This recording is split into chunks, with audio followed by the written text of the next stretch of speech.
All right. Well, I'm just going to pray for us briefly, just to calm my own mind and heart here as we begin, and then we'll jump right in. Heavenly Father, thank you so much for this opportunity to bring just so many people, students, parents, teachers together here, Lord, to discuss the art of writing and how students can be better prepared as college students for their writing tasks ahead, Lord. We just give you the glory for this opportunity, and we just ask that you come into this place this evening and just bless our ideas and bless our words. And it's in your name we pray. Amen.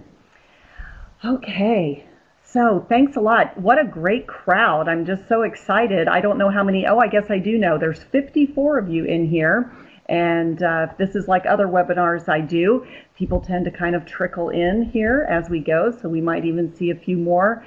So just thank you so much for coming and spending in the middle of your work and school week an hour investing in yourselves as a student or as a parent in your children. We probably have some of the high scholars or some of the Potter School teachers in here. That's great. So just thank you so much for being here. So again, I'm Kim Priesmeyer. I do work for Belhaven University full-time as an English professor. I teach in a lot of different areas at Belhaven, but one thing I do is I teach some sections in the High Scholars program, which is Belhaven's dual enrollment program, and I'll talk a little bit more about that as we move along. So tonight my goal is just to, when you only have, probably 45, 50 minutes, because I do want to leave some time at the end for questions. When you only have 45 or 50 minutes and you're putting together a presentation like this, I'm really just trying to hit the high points, and certainly no time to go in depth on anything, but hopefully this is a nice overview for you if you are a student, if you're a prospective college student, if you are a parent, of the types of skills and the types of thinking and writing that college students are doing today. Okay, so I just pray that it's beneficial. And again, I will be leaving some time for questions. So really the first part of this presentation is just the importance of laying the foundation in terms of really being aware of rigorous coursework that students have access to these days, and certainly choosing those rigorous courses, whether it be in rhetoric, argument, composition, literature. That's always a good thing when we're preparing students for college. So I know a lot of you are probably already enrolled in those courses, and that's great. You're doing exactly the right thing. Sometimes that might mean those AP, those advanced placement courses. It might be, I know I've taught in IB programs before, International Baccalaureate, and it might be dual enrollment type programs where you're getting high school and college credit both. So anything you can do to really just set that foundation and really being exposed to a lot of different areas of thinking and writing before you get into a college classroom is great. Of course, I'm an English teacher, so I hope all students are challenging themselves by being avid readers and doing a lot of writing on their own and really bringing that type of thinking into everyday life. But, I'm raising teenagers, and I know that sometimes they're not always doing those things. And so, but kind of your fallback for all of that, because none of us are reading and writing probably as much as we should or would like to because of time constraints or whatever else. Taking those rigorous courses is really helping to fill in the gap. So I really encourage you to do that. And the great thing is that you have so much opportunity to do that. And I know that at the Potter School, they offer all types of very rigorous courses. I've listed a couple of them here. I hope I got the titles right. I think I'm pretty close. And so those are the types of courses. And I saw in the chat box when some of the students were going back and forth, I saw that some of the students were actually taking courses like advanced composition. So, these are the types of courses that provide that excellent analysis and argumentation skills for college-bound students. So I really encourage you just to continue along doing that and really challenging yourself in that way. Now we know some students are going to want to go the dual enrollment path, and of course that's what Belhaven's High Scholars is all about. We offer online dual enrollment. You'll get an integrated Christian worldview curriculum there, and that means English, history, and art. And if you take 2 years of High Scholars, which is for most people junior and senior year, you'll end up with a Belhaven transcript with 24 college credits, which, wow, what a leg up as you move into college, and just great bridging between high school and college as you prepare for an actual college campus. Kind of the cool thing about Belhaven High Scholars that a lot of other programs don't have is that we do have those live classrooms every week. You are on mic in a live classroom with your teacher and with your classmates, and so we really get to know each other well. It's very, very personal. We get to know each other's personalities. You know, by this time in the year, which is, you know, going into February, spring semester, we're pretty familiar with each other. So it's a lot of fun, and it's also just a great program. And thank you, Miss Mann. So and several of my students are in here, so thank you so much for coming in. But those types of rigorous courses are what we're talking about when we're talking about really being prepared to be a college writer. So I'm going to start with this concept, which is that I believe as a writing teacher that all writing is argument. And what that really means when you're talking about an academic argument is that most college writing assignments are going to require that students take a stand on something, and that means making a claim, which many times is called a thesis statement, and being able to support that with clear, logical evidence, and that might be reasons, examples, details. And so really, when you look at the idea that all writing is argument, and I'm going to show you some examples here in a minute from all types of courses, I think that is that's kind of a foundational concept to being a college writer.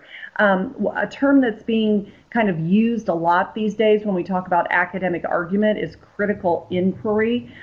We hear the term rhetoric a lot, the study of rhetoric, the rhetorical modes, those types of things. Those are all related to academic argument. And the goal is gaining reader respect through logical thinking and clear communication. And a lot of times I think that students and parents might think that that's an English class thing, and it's really not. It's really most of the college writing that you will do.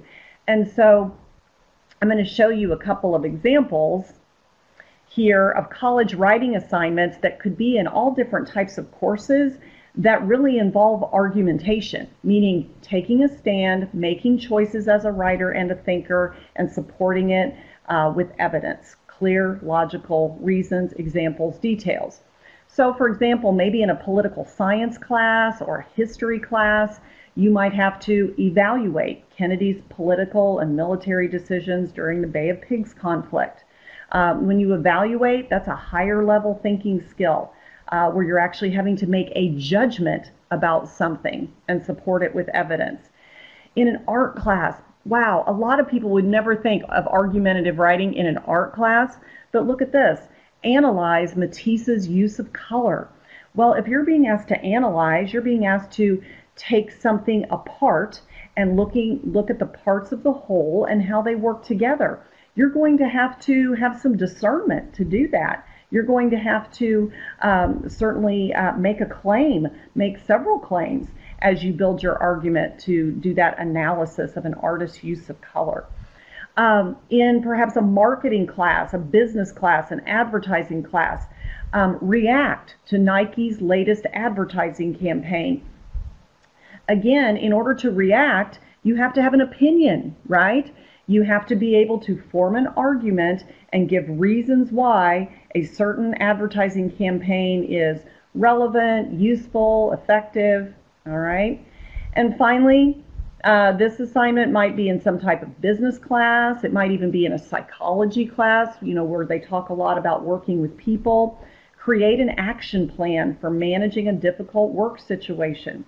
again, that involves making decisions, having discernment, and making evaluations.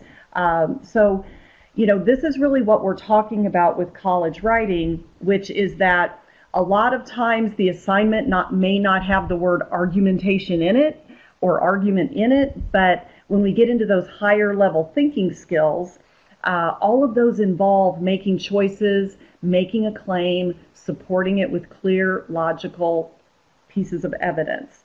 And so I always tell students and parents, and as a teacher, I talk to a lot of instructors about this concept that really all writing is based in that idea of argument. Okay, let's see. So, this idea about creativity, I think, I have many students who are creative writers. They might write a lot of short stories. I have students who keep journals. I have students who are poets, and that is so great. And that engages a part of the brain, that's really, really special. But the reality of it is that most college writing that students have to do is really not creative in nature. And most college writing is going to have a very specific purpose, very specific directions, and certainly students are going to be expected to follow those. So, getting used to kind of those tight parameters as a writer is a good thing. And I'll give you the perfect example. In my high scholars classes, the first couple of papers that we've written have been 3 pages long. Well, whenever I introduce the 3-page paper to very, very bright students, I always have a few of them who immediately kind of start freaking out because they just have a lot to say. They're very comfortable writers. They have lots of ideas, and they're like, Miss Priesmeyer, I can't keep that within 3 pages. Okay. Well, I always explain to my students the concept that the shorter paper is actually the more challenging paper, because you have to make very, very careful choices about what goes into a 3-page paper when you're, say, analyzing something about Oedipus's tragic flaw, that kind of idea. So I always say as a teacher, just because it gets longer, it doesn't get better. And I really believe in those short, tight writing assignments because I know it really makes students have to make a lot of choices. And just the choice making is really engaging their brain. And for some of them, that's a little challenging, but that's okay. So, more can be, I'm always told more is less. That can be true. So creativity can be used sometimes in college writing, but, students are going to have to adapt to what a professor wants them to do. And most professors are wanting to see papers that don't involve a lot of creativity, that rely more on having a thesis, making a claim, supporting it with evidence. So in a college classroom, the reality is that creativity isn't necessarily valued above meeting the assignment's guidelines and the academic value of the assignment. That is not to say that, wow, what a wonderful gift you've been given if you have that type of creativity. And I think that it can be super useful in different areas of life. And who knows, you may end up being a creative writing major or something in the arts where that really lends itself. And I think really even in all areas of business, education, it's so wonderful to have that skill of being creative.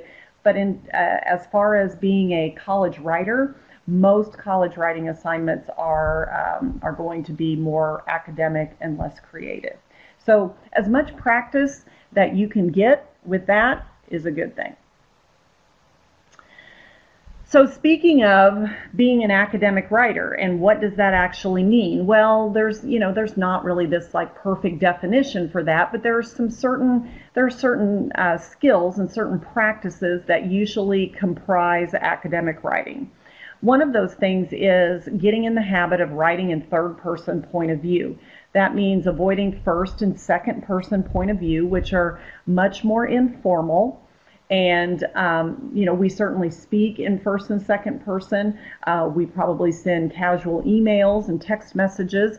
And on social media, we use first and second person. But when you're talking about most academic writing assignments, third person is more appropriate because it is more formal. You will have a more academic tone and voice, which means that your writing will be unbiased, more logical, and that kind of gives it that elevated style.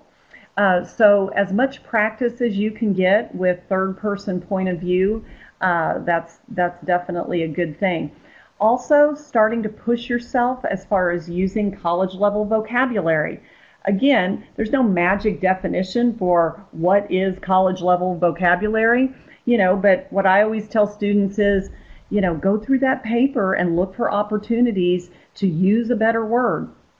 Since we've been two, we've known words like good, pretty, words like that.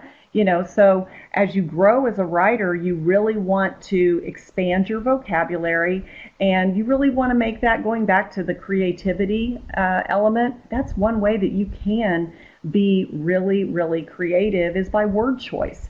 And so diction, which is your word choice as a writer, really can kind of characterize your writing and can really elevate it and really produce that academic writing style.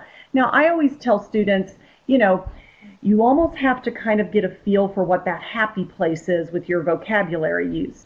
You don't want to try to find, a big impressive word and, be a walking thesaurus in every paper, because that just kind of doesn't ring true.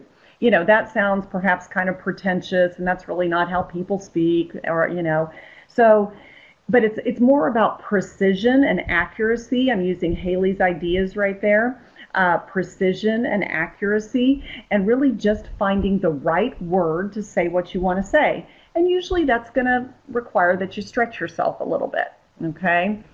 So, and also most academic writing, again, to go back to the point about creativity, it's typically not going to be very narrative and personal. And there's a time and a place for that. For example, in my classroom, I have students from time to time do reflections. And that's basically an opportunity for them to just to kind of look back and do some self-evaluation, and having to actually put that in writing. Now, those are much less formal and much more personal. However, that's typically not what I would call like a major essay. Those would be kind of perhaps assignments that would be not a major grade in a course, but certainly important. So those types of learning logs, reflections, I think they have their place in a college classroom. But if you're talking about, papers that are going to be half of your grade in a course, those are typically going to be those academic papers. All right. Okay, so one thing that students being prepared for college can do is to have some exposure to the two major types of formatting. And I would guess that many of our students in here today are getting lots of great experience with formatting. But I will tell you, as someone who's been in a college classroom for 20 plus years, it's not uncommon for students to come into a college classroom and to say, I don't know MLA, I don't know how to do that. Or for students to come into high scholars, it's not uncommon for students to say, I've never had to use any of the major formattings, I don't know how to do that. That is not the end of the world. We're teachers, that's what we do. We teach concepts, and not a big deal, and that doesn't necessarily hold a student back. But as much practice that a student can have before he goes into college with the two major types of formatting, that's definitely a leg up. And most academic papers are going to require one. If you're in any of the humanities courses, if you're in art, if you're in English, they're going to require MLA, APA. If you're in a business class, a psychology class, those are going to require APA. So that's another challenge, is that, if a student is taking 4 or 5 classes a semester, he's probably going to have to juggle both types of formatting. And there are certain things about each of those that are very, very different. So, I know I have to constantly move between the two because some of the classes I teach at Belhaven require APA and some require MLA. So, it's just kind of a juggling act. But the good news is about both of those types of formatting is that no one is really a complete expert on any of it. And, I keep my MLA handbook and my APA handbook within reach. Trust me, I have to look up that stuff all the time. So, it's more about just exposure and practice and really, requiring students to kind of dig in and get used to the concept of, well, you can't just like type up a paper on a Word document and, turn it in. You've got to format it a certain way. And probably about 90% of, say, MLA or APA is just in like how to set up the paper, how to set up a header, what does the title page look like, some basic things with citing, things like that. A lot of that, a lot of the formatting rules students will use very infrequently, but some of it they'll use all the time. Now, if you're not familiar with the Purdue OWL, they have an excellent APA and MLA online handbook resource that has tons of examples. It's really just a go-to for lots of teachers, for lots of students. I find that it's very current, and I always tell students about it and use it in my classroom and in some other areas where I teach. It's just a great resource. So if you're not familiar with it, it's excellent to just kind of become familiar with it. So again, throw yourself into courses that will require formatting, and it's not about perfection. It's more about just getting practice and getting used to having to do that. Yeah, Brendan, I would. I really think that, I always tell students nothing replaces the human eye, and the OWL websites really go beyond just citing because there's really so much more to MLA and APA than just citing. And EasyBib is kind of the same kind of concept as Citation Machine. I always tell students, always check it against another reliable source. And because, I'm a researcher too, I'm in school, and I know that when I'm on those research databases and they have that little, they have the little toolbar on the right-hand side where I can click on it and it will give me the citation for that article. And, I want to copy and paste that onto my references page if I'm using APA. I have found errors in those. And so, I always do a recheck of all of that just to be thorough. Okay, well, that does kind of bring us to this, which is finding and integrating scholarly materials. And I just mentioned those research databases that are part of really any college or university's online. They're available online, and certainly any public library has all of these too. But when you get into college writing, your instructors are going to expect you to pull scholarly materials and bring them into your papers. I'm sure you've heard, you can't cite Wikipedia, you can't cite SparkNotes and things like that in an academic paper. And that's certainly true. But it really goes a lot further than that. You also just can't get on the web and cite anything you want to cite, because when you're writing an academic paper, you want your sources to be academic sources. And what that typically means for most professors is what we call peer-reviewed journal articles. And what peer-reviewed journal articles are written by scholars who specialize in a certain field. Every field has its own set of journals that people write for and people subscribe to. And, so if you're a nurse, there are plenty of journals there. If you're an English teacher, if you are a psychologist, really any field has its own journals. And people publish in these journals who are experts in that field. And those become what we call peer-reviewed journal articles, because they've been reviewed by a set of peers and they've been deemed to be scholarly, okay? And so, getting used to using those databases. Now on the Belhaven website, you would just, and this is like for most universities I'm familiar with, on just the main web page of a university, you can click on where it says library, and sometimes it'll be a pull down where it will say research databases underneath there. Now typically to use the ones on a university website, you will need to be a student there, because that's part of what you're paying for as a student, is to have access to those.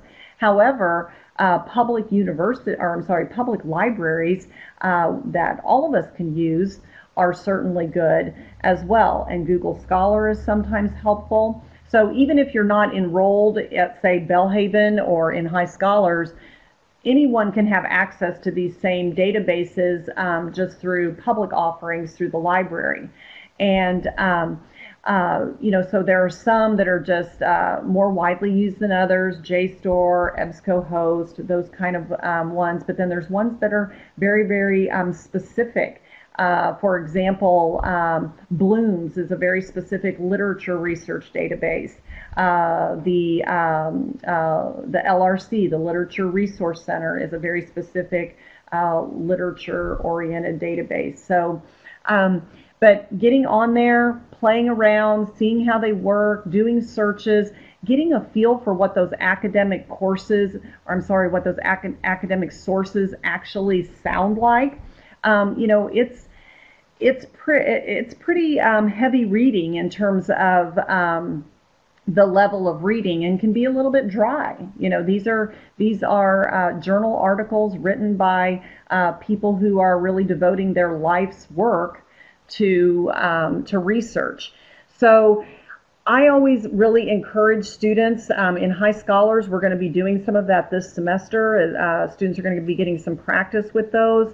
But certainly anybody can use those because they are available to the public just through the library system. So getting familiar with those and just how all of that works. And then also just becoming skilled at then using your sources carefully and well through paraphrasing and direct quotation.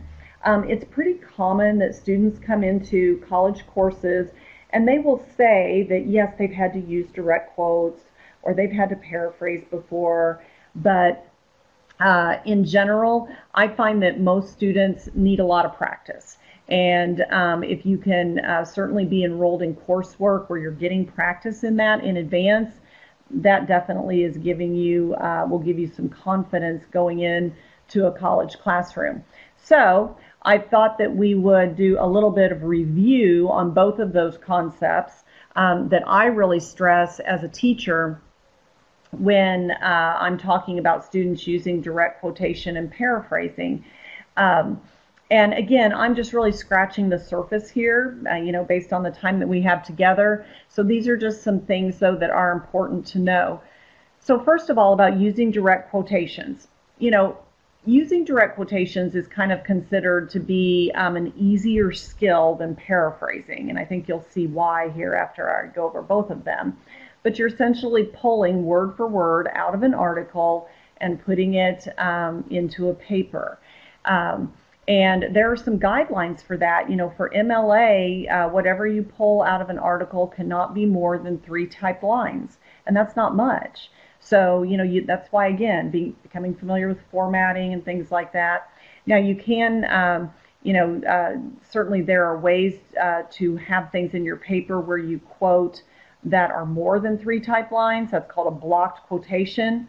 But for my students who are writing 3-page papers, they're not allowed to have blocked quotations. They have to use short quotations, or else their quotations would swallow up their paper, So, but what I always tell students about quoting well, first of all, if you're going to quote something out of an article, you only want to quote really memorable, unique language. You want it to be language that's just so well stated and so eloquent and so on point that you feel the need to directly quote it. All right. So right there, that takes a lot of stuff off the table. Finding great quotations is a skill, and having an eye for that, having discernment for that, That's definitely a skill in and of itself. Always introduce quotations and integrate quotations. You shouldn't be just dropping them into the paper.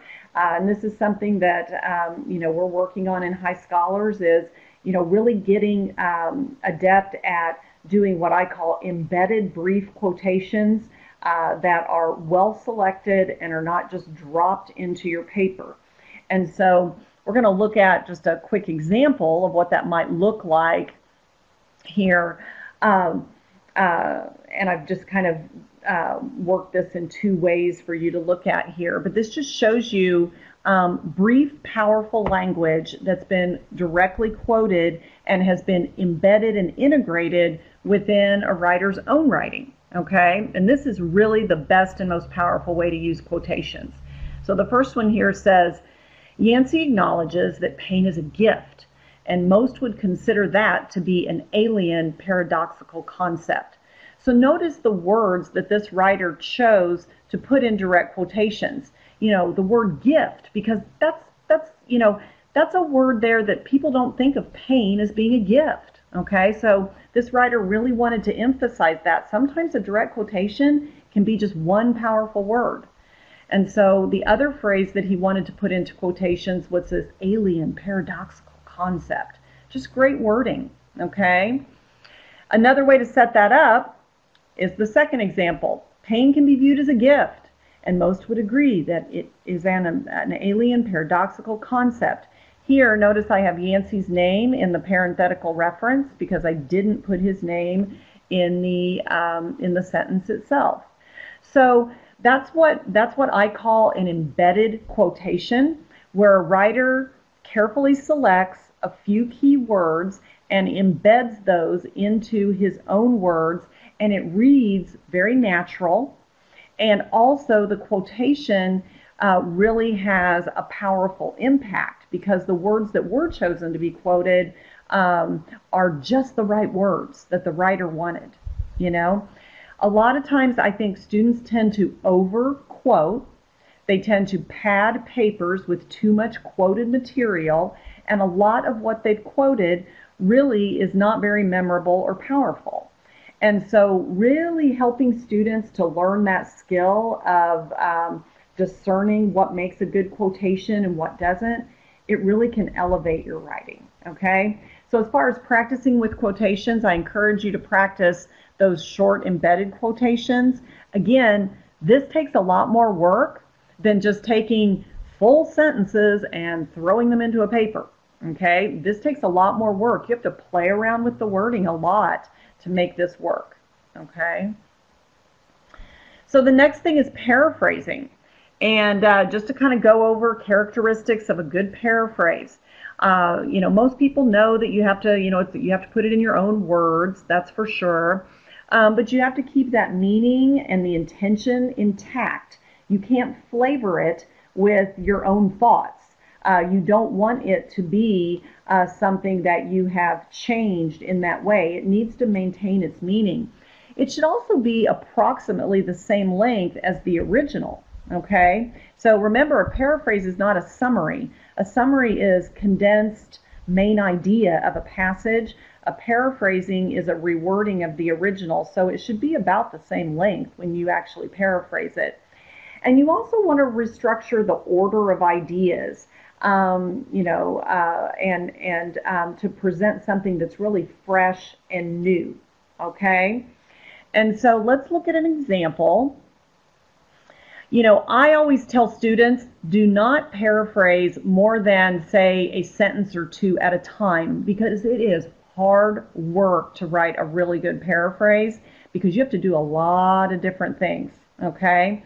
And you can see that a paraphrase is actually cited. You have to paraphrase it. Just because you reword it, it's still somebody else's ideas, and yes, it must be cited. So let's look at the original that was written by Yancey. The gift of pain, an alien paradoxical concept, one that might never have occurred to us, but, as we shall see, one that flows naturally from the experience of a surgeon who treats leprosy victims. So that's the original. So now the writer's going to have to reword it and really play around with the way the ideas were communicated, keep the meaning and the intention intact, and it needs to be about the same as the original in terms of length. So Yancey, notice how this writer is beginning with the author's name. So that's making it very clear to the reader that that this is coming from somewhere else. I always tell students to do this. I'm going to put this in the chat box. I call this marking the boundaries as a writer. What you want to do as a writer is you want to make it crystal clear to your reader where that paraphrasing begins.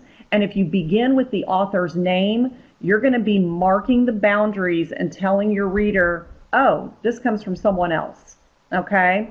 So when writers don't do that, it sometimes can be a little bit unclear of where the paraphrasing is beginning, and that can be sticky. Okay? That can be sticky. So here we go. Yancey asserts that surgeons know that pain can be a blessing. Although this may seem ironic to the average person, surgeons who work with leprosy patients realize pain's benefits.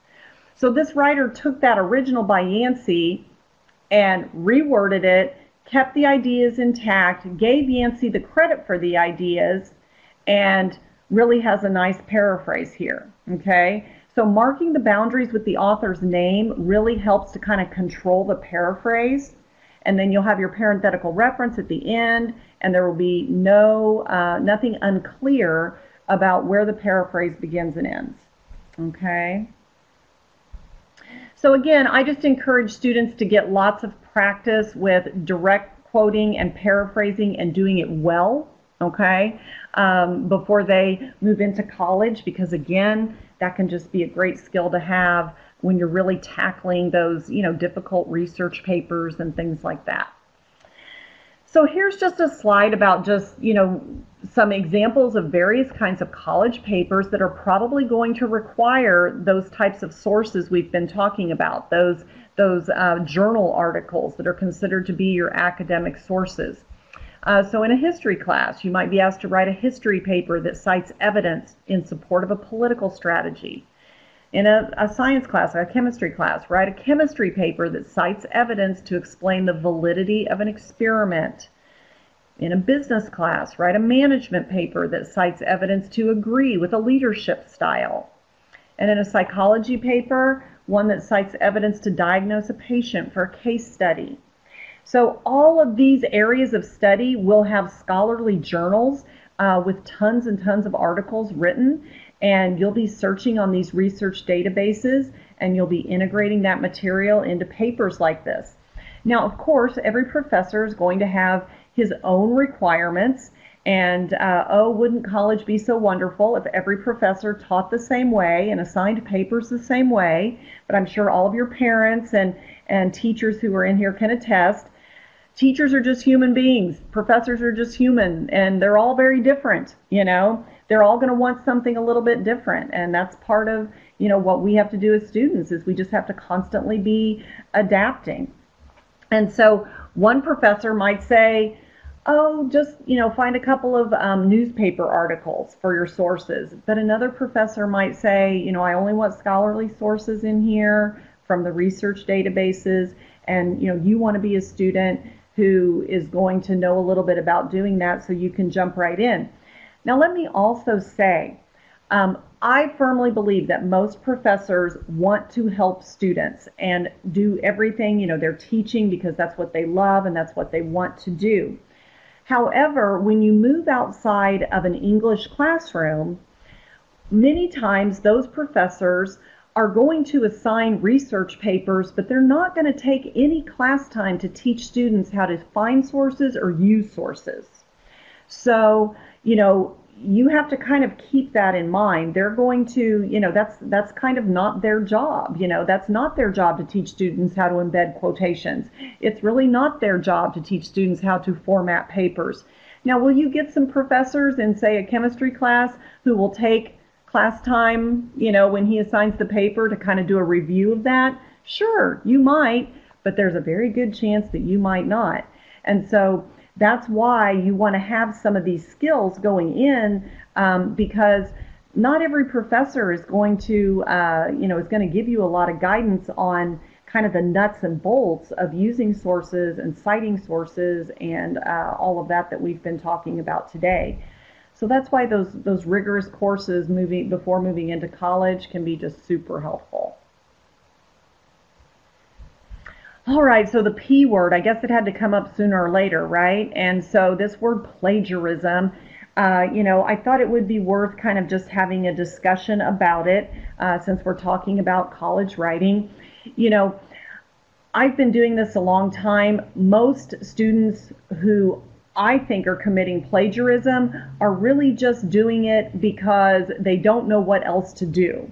And they're not doing it to really maliciously cheat or be dishonest. It's usually just because they're in a panic and they haven't been well versed in how to find sources or use sources. And so, students sometimes will make mistakes and pull things from online and things like that. However, the other part of that conversation is that most plagiarism is really not that type of plagiarism, where students are, buying papers off the internet and things like that. Most students today, because of Turnitin and these, how institutionally Turnitin has become just so much used across colleges and universities, it's really become kind of impossible to get away with that. And so now that doesn't mean that, people will still, make judgment errors and things like that, unfortunately. But, certainly institutions have become more savvy too in trying to work against those types of activities, buying papers or using someone else's paper, that type of thing. Most plagiarism is because students just simply are not citing sources correctly and are not using sources correctly. That's really what most plagiarism actually is, as opposed to just blatant cheating, okay? And so that's why it's so important to know how to use sources well and to know how to integrate source material well and to know how to format and cite according to MLA and APA, because just like I was talking before about how most professors are certainly want to help students. There's going to be other professors who are just going to be really checking those papers, and those types of mistakes, even if they were just innocent mistakes, they could get you, in a lot of trouble.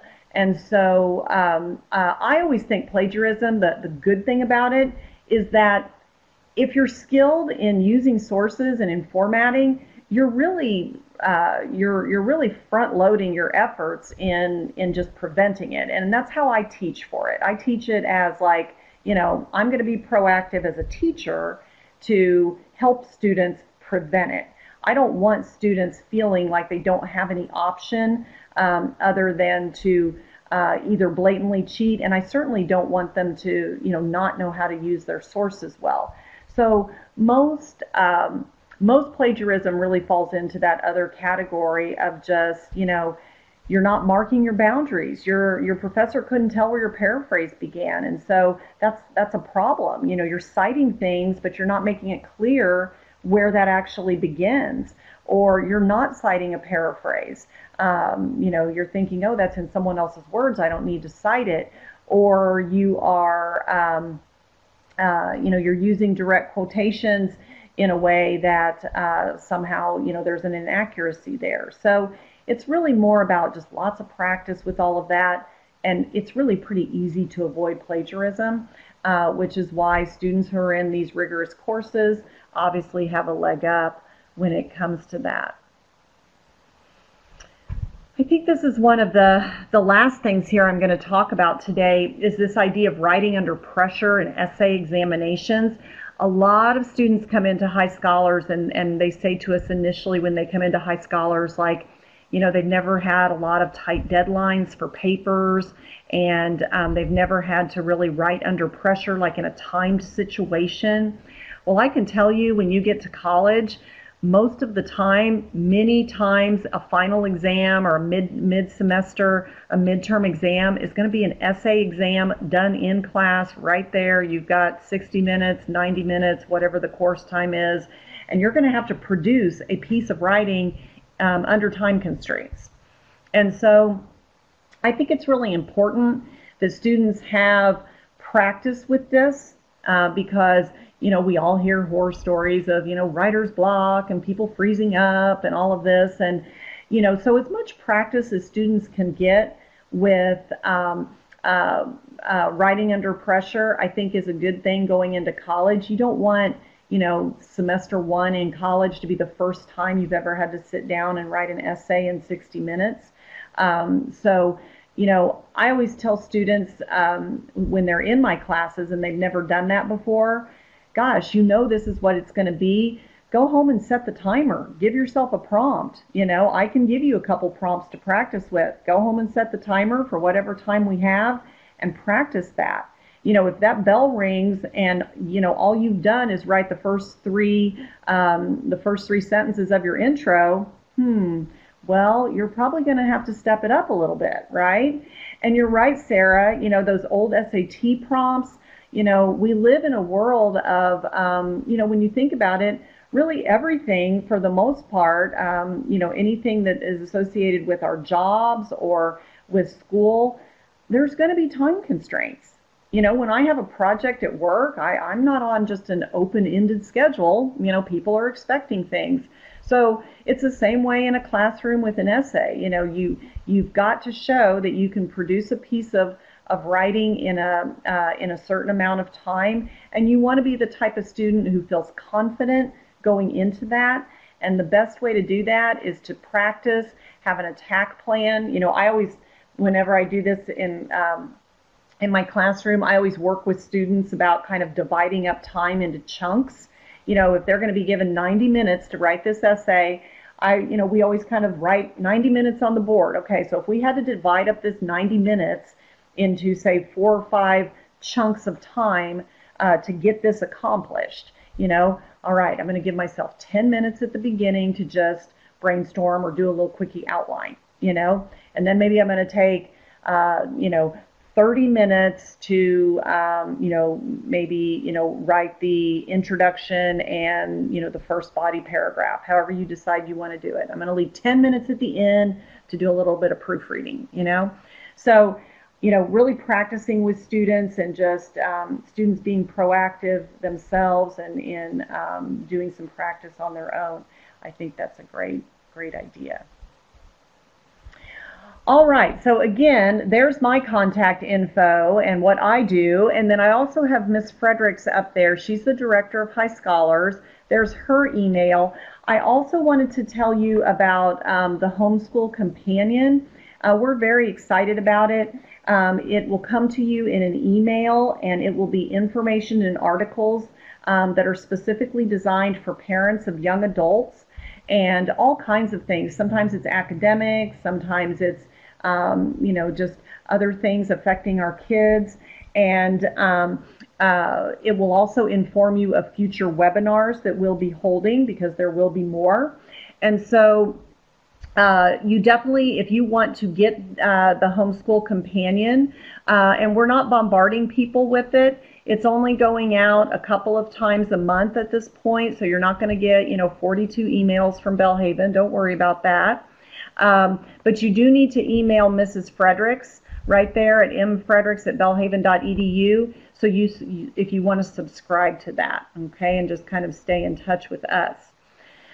So I'll go ahead and just see if there, are there any questions? Anybody want to put anything in the chat box, or if you know how to raise your hand? If you go up here, there's a little hand raise. You're welcome to raise your hand and I can call on you, or anything you want to put in the chat box.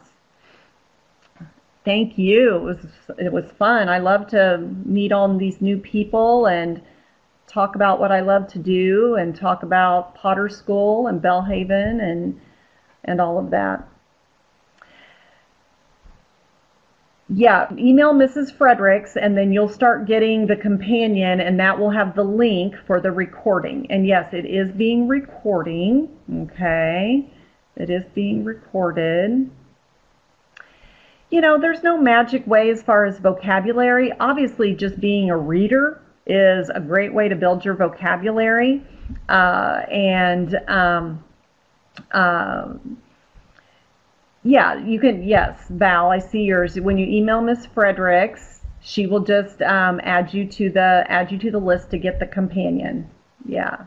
Oh, Tyra's in here and her mom. Good. Yeah, so building your vocabulary, that's something that reading can help with. Also, just, again, I know on my phone, I do have my little thesaurus on my phone, because I'm always looking for better words. So, there's plenty of things. It's more about just making the effort, I think, with our vocabulary. We all get lazy with our word choice.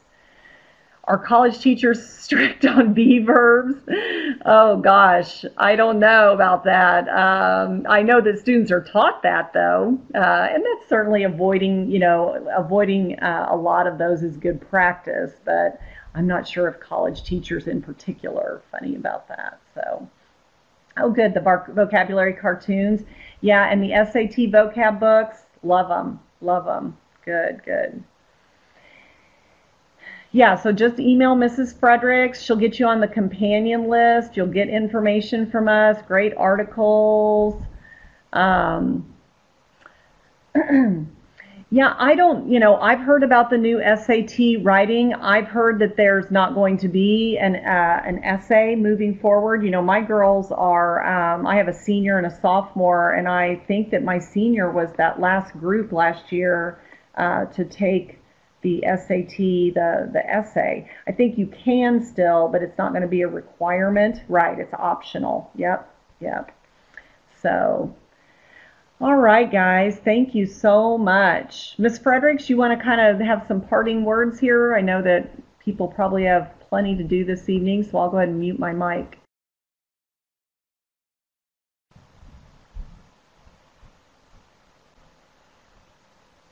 Yeah, whoops. Yeah, I wasn't planning on saying anything, but I just want to say thank you to everybody for coming. I really appreciate your attendance.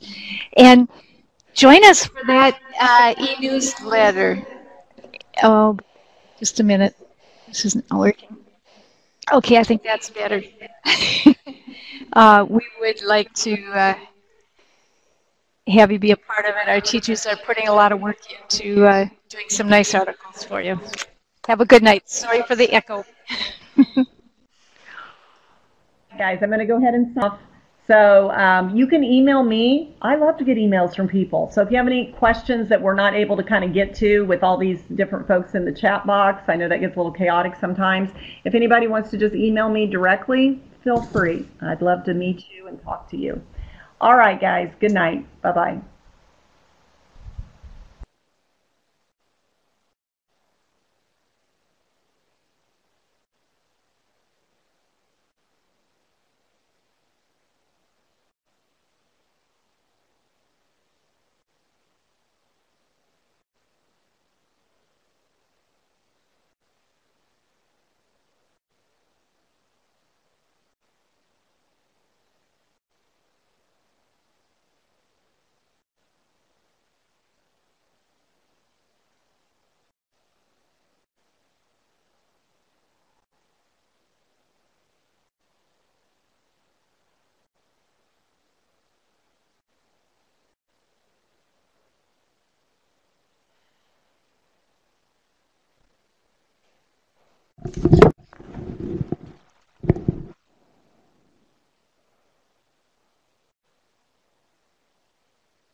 Hi, is anybody still there?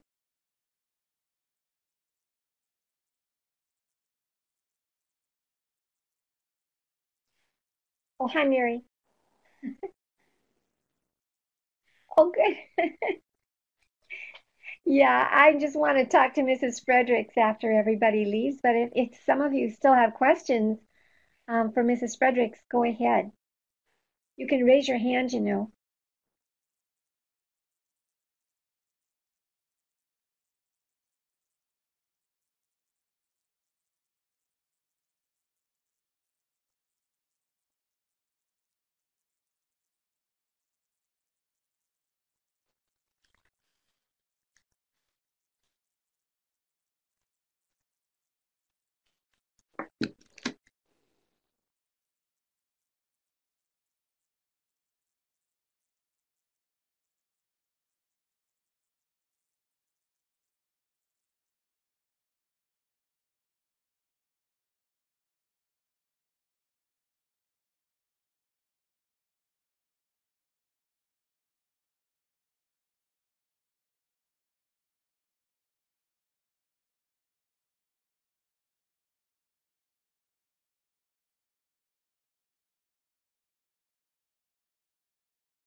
Hi, Regina.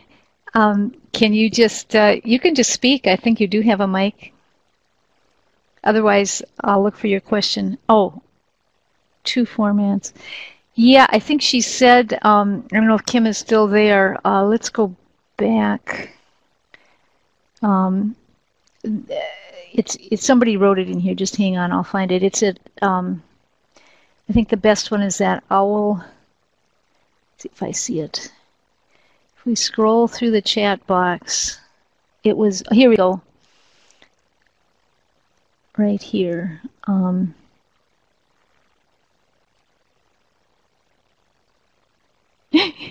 keep getting pop-ups. Copy link location.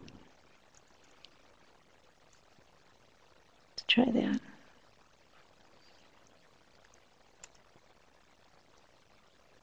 There you go. That, I believe, would be the best place. Oh, I'm excited. I'm getting all kinds of little pop-ups telling me I'm getting emails from people who want to sign up for the companion. And I apologize for that echo. I didn't realize that I had done something and I was listed twice, so I was echoing. People. Oh, that's cool. That's great, Regina.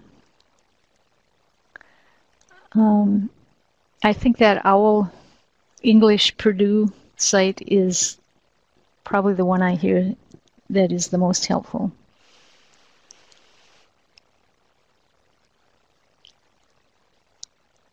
Looks like we're pretty much down to the end. Nancy, are you still there? I've got to take off. I can wait a few minutes if there's anybody who has something else. Yeah, I just put that in your browser. Just copy and paste it off this chat box and put it in your browser. Should take you right there.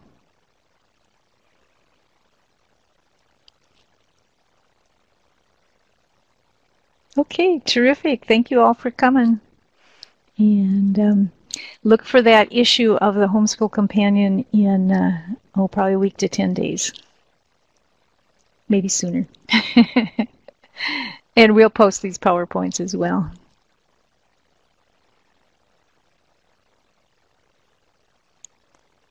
Large words, yeah.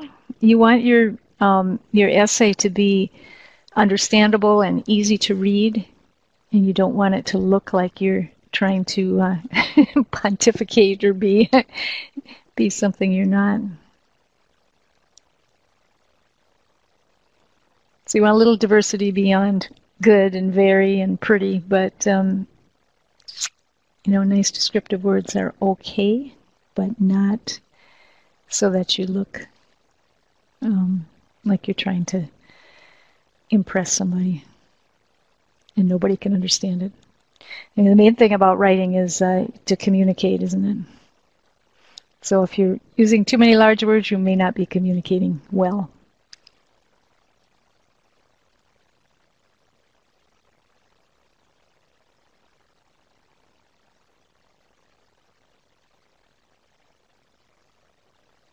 All right, thank you for attending, and I am going to close this out. Have a good night.